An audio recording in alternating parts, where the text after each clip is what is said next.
The pandemic has affected every aspect of life, including the performing arts.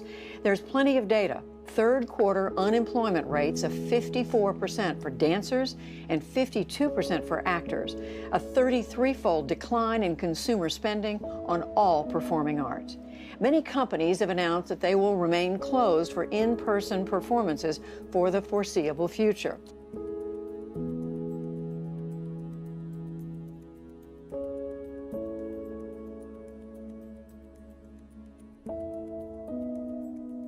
Portland Stage installed equipment in its HVAC system which can eliminate any COVID virus in the air. And it provides regular testing for actors, crew, and staff.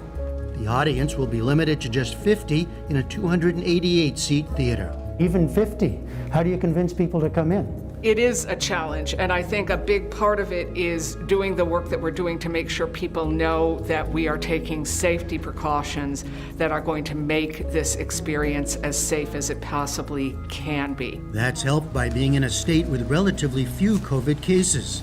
Still, going forward is fraught. Is this a viable financial model for you, though? This isn't going to bring in much money, right? Long term, this is not viable. This is about providing a service right now, and it's a service of the heart.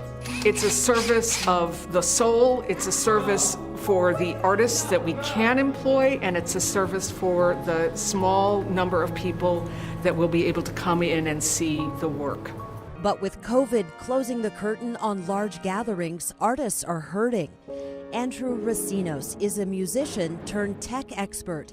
His company works with arts groups, and he took to Facebook to explain what they're up against. Anywhere from 40 to 60 to 70% of the arts industry right now is unemployed or laid off or furloughed. And that's not probably going to change for many months. He's the president of Tessitura Network. The not-for-profit helps 700 arts organizations in 10 countries run their businesses. And depending on the organization, about half of their income may come up from ticket sales and the other half from private donations from individuals or corporations, foundations. Racino says many people don't realize what the arts do for the economy. Arts contribute $877 billion to the national economy. Okay, so this is arts, culture, and entertainment. It's 4.5% of the economy comes from the arts. That's bigger than travel. It's bigger than agriculture. It struck me that this is a time when we need art more than ever. We need art to remind us of why life is worth living. We need it to reawaken our sense of the wonder of being, to remind us of our freedom, and to highlight the things in our culture that basically enable us to withstand dreaded times. It's just been shocking. It's one after another, isn't it? Yeah. Not just music, but right across the board. Absolutely, and of course the music industry is just not about musicians, it's about all the people as a part of the industry, the roadies, the sound engineers, the people at venues. Obviously coronavirus is affecting everybody worldwide, but with huge festival cancellations like Blues Fest and Groove in the Moo, postponements like Splendour in the Grass, the industry is really worried about what this could mean for the next year or so, and also an industry that don't have things like sick leave, like entitlements. They are often living gig to gig in any sort of normal week.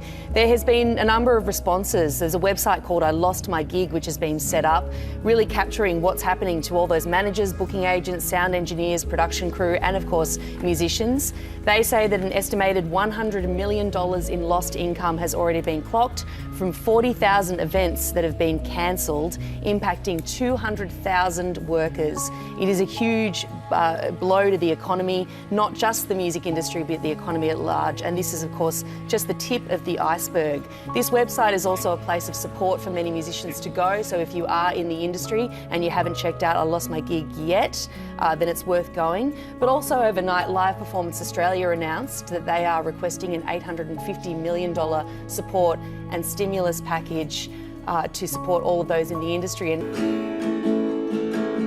And if you have a favorite artist or musician, I encourage you to connect with them as much as possible. Peace and be well.